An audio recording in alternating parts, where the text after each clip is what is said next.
The wind off Lake Erie had teeth that January morning, sharpening every surface in the village of Renfield into something capable of cutting skin or spirit. Dahlia Kent, who owned the Kent Porcelain Doll Hospital on Elm Street, had salted the front steps twice before dawn, yet a film of glass-clear ice reformed each time she checked. She was fretting about it when the delivery van pulled up. It was the van she had been waiting for all week. Inside, according to the shipping manifest, was a single tea-coloured wooden crate, no larger than a hat box. Nestled within was the bisque head of an 1860 Brugine Bebe, one of only 4 known to exist, and allegedly hidden behind the china blue glass eyes, a secret folded map created by the original sculptor Etienne Bru during the Paris Commune. Etienne's map was rumoured to lead to a cache of moulds and design notes lost after his factory burned, materials that would rewrite doll-making history. Dahlia did not wholly believe the tale, but odd letters from an anonymous French collector, combined with her own research, made it impossible to dismiss.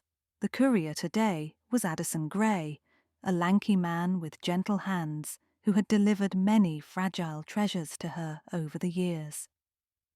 Dahlia watched through the front window as Addison wrestled the crate from the van. He wore regulation shoes with ice cleats, yet she felt a constriction in her chest just seeing him mount those steps. "Careful," she called through the door as she swung it open. Addison lifted his chin to smile. "I've got it, Miss Kent. Can't let the doll doctor worry, can we?" His left foot found the 3rd step, his right followed, and then the world seemed to tilt. The crate flew free. Addison's shoes slid outward, as though pulled by invisible strings. Dahlia heard the crack of bone before she heard the thud of his body. The crate, miraculously, landed upright on the doormat, cushioned by Addison's outflung arm. He, however, was sprawled against the wrought-iron railing, eyes squeezed shut, face the colour of the snowbank beside him. Dahlia knelt. "Addison, stay still." "Should have taken the ramp," he rasped. Blood trickled from a cut at his temple. A painful angle to his right ankle told Dahlia the injury was more than a sprain. She dialed emergency services, then cradled his gloved hand until the sirens arrived. While the paramedics splinted Addison's leg, Dahlia inspected the crate. Not a dent. The thin ice sheet that covered the top step, however, struck her as odd. It lay like veneer, no thicker than cellophane, shining in the winter sun. Yet the salt she had thrown an hour ago still sparkled on the edges. Why hadn't it melted the center? One paramedic paused beside her. "He's lucky, considering. Compound fracture.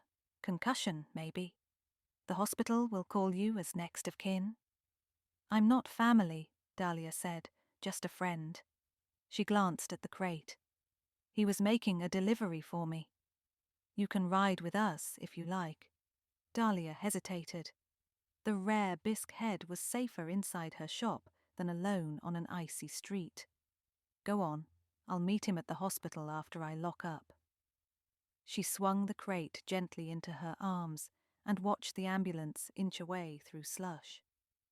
Only then did she notice something else on the steps, an empty plastic water bottle lodged under the railing. No label, its surface dented. She picked it up.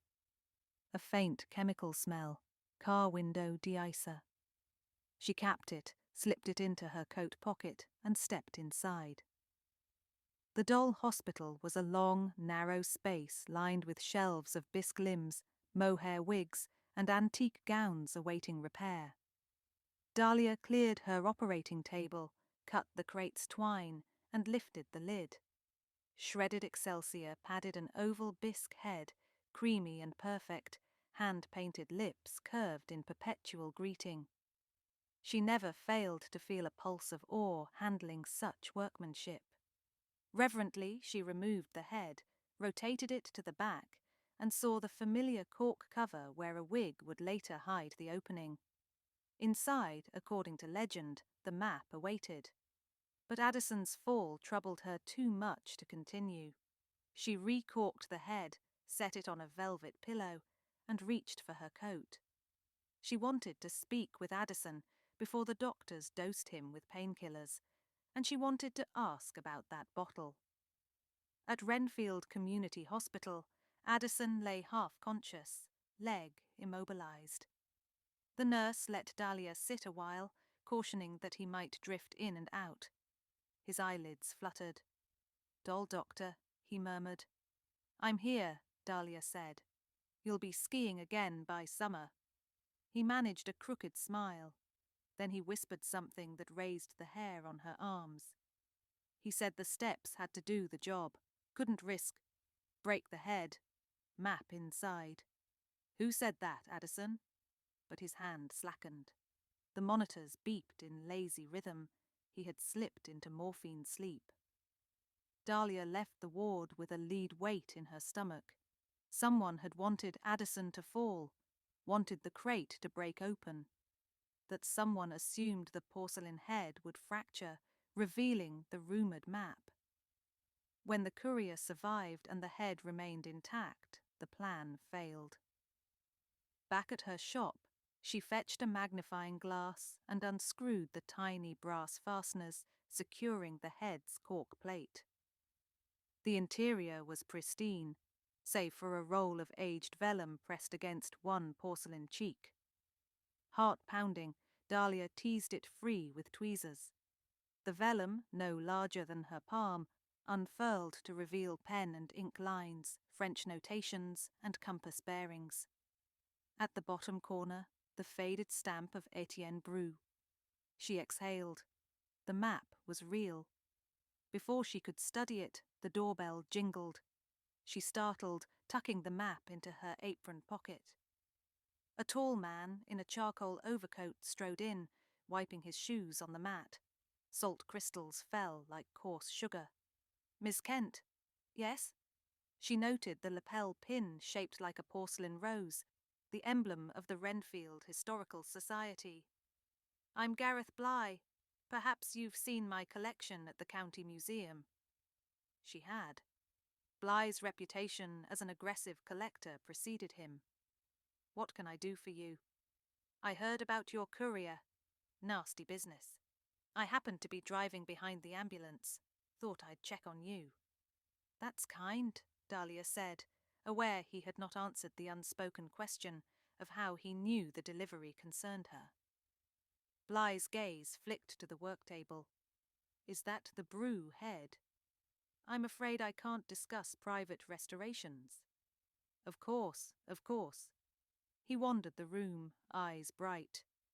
"If you ever consider selling, the Historical Society would ensure—" "Nothing's for sale," he smiled thinly.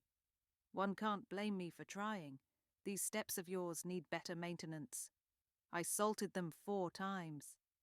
Sometimes salt is swept aside." He tipped a non-existent hat. "Do take care, Miss Kent." After he left, Dahlia hurried to the door, watching him cross the street.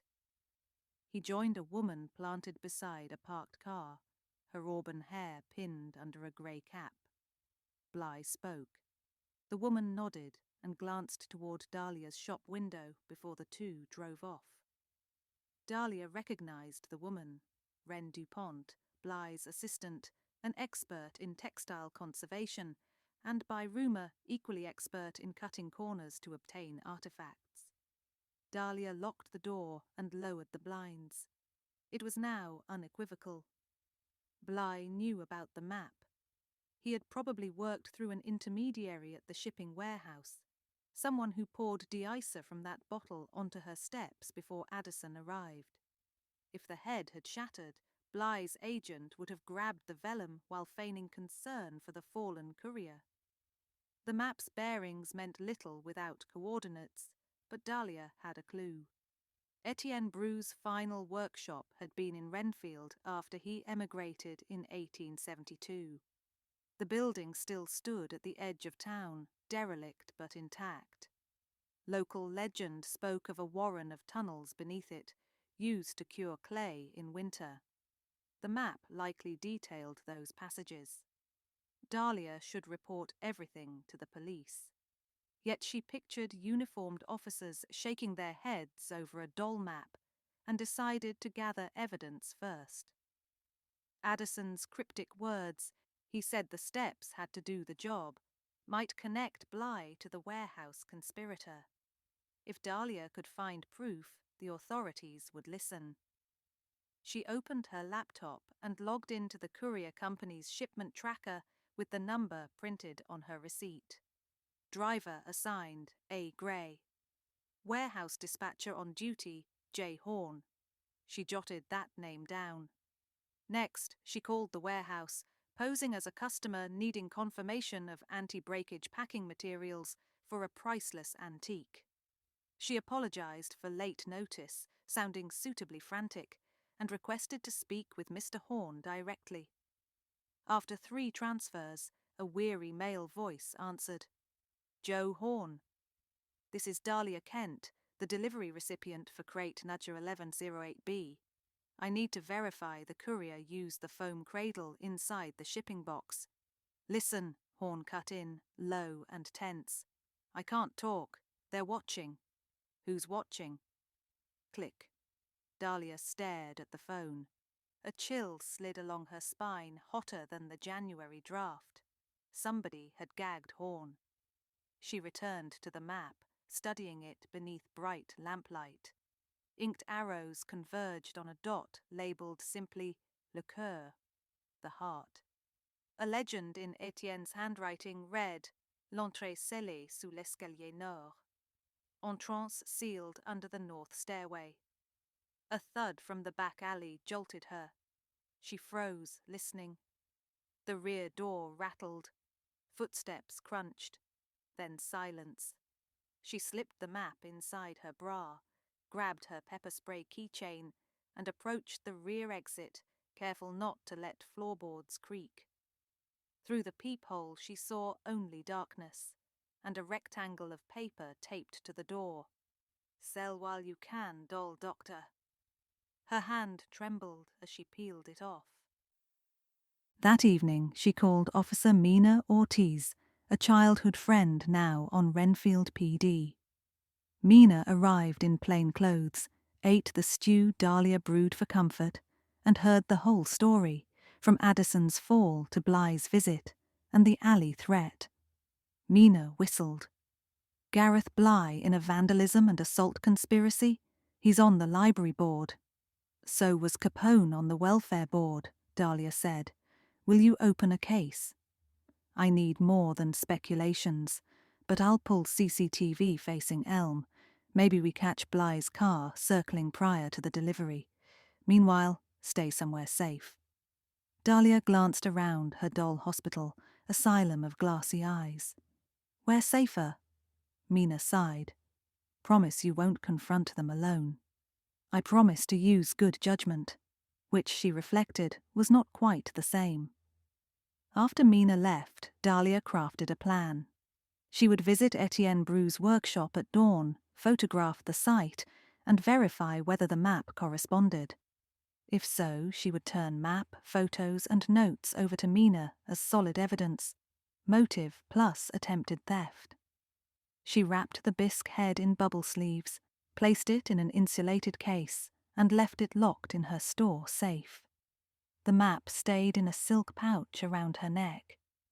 She slept in the loft above the shop in snatches, plagued by dreams of icy steps turning into stairwells that plunged without end. Dawn came pewter grey. Dahlia layered on thermal gear, packed a flashlight and crowbar, and drove her dented Subaru to the northern edge of town, where the brew factory perched like a Gothic scarecrow, windows boarded, ash bricks mottled by time. She parked behind a stand of winter-bare birch trees. Snow reached to her calves. She tracked around back to the external staircase that once led to the mold-curing loft. According to the map, The sealed entrance lay under its landing. The rusted stairs groaned, but her weight held. Beneath the bottom step, she saw what looked like a cement patch in the brick, different hue from surrounding mortar, poured concrete from a later era. Heart racing, she consulted the vellum once more. 3 bricks up, 2 bricks left. There should be a hollow chamber beyond. She had just wedged the crowbar when gravel crunched near the front of the building. An engine cut. Voices drifted around the corner. Don't care about the courier. Kent has the head. Bly. Dahlia's pulse slammed. She slipped behind a stack of rotting crates, crouching. Bly and Wren Dupont appeared, bundled against the cold. Behind them lumbered a third man, square jaw, warehouse jacket. Joe Horn, the dispatcher. You sure she'll come here? Wren asked. Bly shook his phone. Tracker chip I embedded in the packing straw says the head's still at her shop, but Kent's obsessive. She'll try to verify the map. Joe, get that cement open. Horn's eyes were red-rimmed, as if he'd slept little since Addison's fall. We're breaking and entering, Mr. Bly. We're retrieving property. I paid you, remember? Horn hefted a sledgehammer. Bly and Wren climbed the creaking stairs. Dahlia's hiding spot was 6 feet away. If she fled now, snow would betray her. Horn swung. The sledgehammer hit the landing post, fracturing concrete Dahlia had only begun to loosen. A jagged opening appeared. Wren shone a flashlight into blackness. Tunnel, she confirmed, just like the folklore. Bly laughed softly. Etienne, you sly fox. Then he paused, sniffing the air. Dahlia Kent, come out. I dislike wasting time. Silence. Fine, Bly said. Wren, take the tunnel. Joe, stand guard. I'll fetch the head. He descended the stairs and marched toward the parking lot. Dahlia's mind sprinted. She could not outrun Bly to her car, nor overpower Wren and Horn in a tunnel. But she could remove their objective. She scanned the ground and saw a frozen puddle glinting like polished steel. She recalled Addison's fall, the de-icer bottle. Bly had relied on ice once. Perhaps ice could thwart him now. Moving stealthily, she crept around the back of the building, keeping crates between her and Horn. At the far corner, she found a rusty hydrant pipe with its valve missing. The cavity was packed with snow. She scooped handfuls into a Ziploc bag from her coat, then dashed back to her Subaru, parked out of their line of sight. Inside her car kit, she kept a small jug of winter windshield solvent, methanol-based de-icer. She poured it into the bag of snow, shook vigorously. Slush became a semi-liquid mix that would flash-freeze surfaces if sprayed, then exposed to frigid air. Improvised icing. She slipped through birches to the mouth of the tunnel where Horn stood, back to her, stamping feet against cold. She pulled the bag open and flung the mixture at his boots. The solvent evaporated instantly. A sheet of ice formed, bonding rubber soles to stone. Horn cursed, toppled sideways, arms windmilling. The sledgehammer fell, skittering away. Dahlia snatched it. Horn yelped as his ankles twisted, but could not give chase. Inside the tunnel, faint flashlight beams danced. Dahlia sprinted after them. The passage smelled of clay dust and mildew. Wren's voice echoed ahead. It splits here, left or right. Left, Bly said. The map's heart will sit under the central kiln.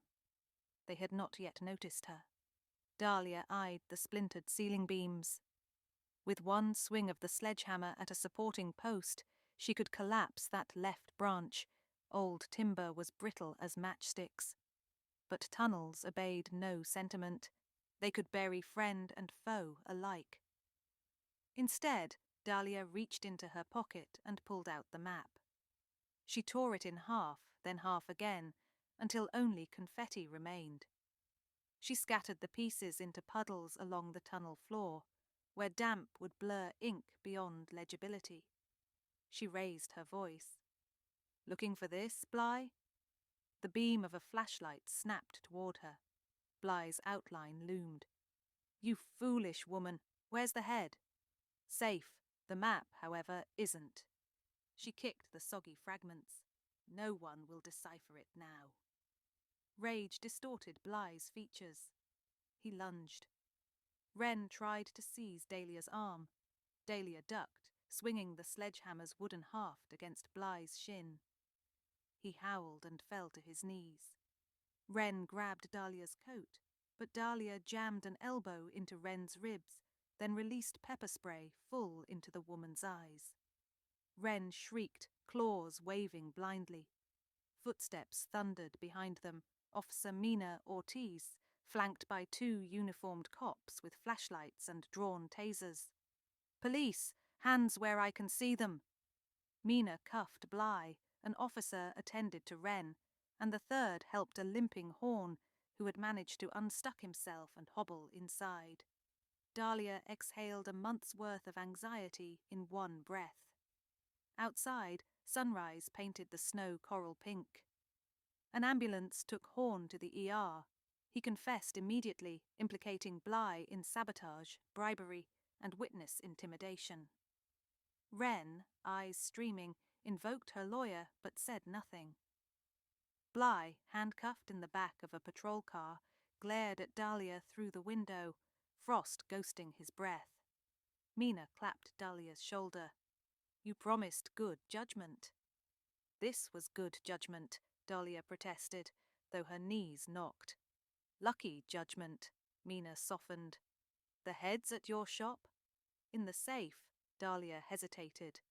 "The map is gone. I destroyed history. History that men like Bly weaponize." Mina squeezed her arm. "You saved a lot of people trouble, and maybe their lives." 2 days later, Addison Gray sat in a wheelchair beside the Dole Hospital's bay window, leg in a bright blue cast. Dahlia poured tea. "Can't believe Bly's lawyer claims the ice was an accident," Addison said. "Video footage of his assistant dousing the steps with de-icer will convince a jury." Dahlia handed him a cup. Mina found the camera on Mr. Patel's storefront. Addison chuckled, then sobered. "The map?" "Gone," Dahlia said. "But I've been thinking. Etienne Brou left clues in more than paper.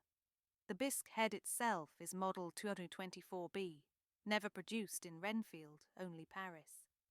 Maybe the true treasure wasn't molds or gold. Maybe it's a message about resilience carried across continents." Addison raised his cup in toast. To resilience, and to the best doll doctor in Ohio. She clinked porcelain to porcelain. Outside, salt trucks rumbled past, laying safety on every street. The winter sun glinted off the Dole Hospital sign, and beneath it the steps sparkled, wet, not frozen, testament to vigilance learned. Inside, the rare brew head graced a display shelf, eyes wide, lips forever curved in secrets only history and porcelain share. Somewhere beneath Renfield, tunnels slept, mapless but real, guardians of mysteries enough for several lifetimes. For now, Dahlia was content to keep watch where porcelain met flesh, where stories broke and were mended, one careful touch at a time.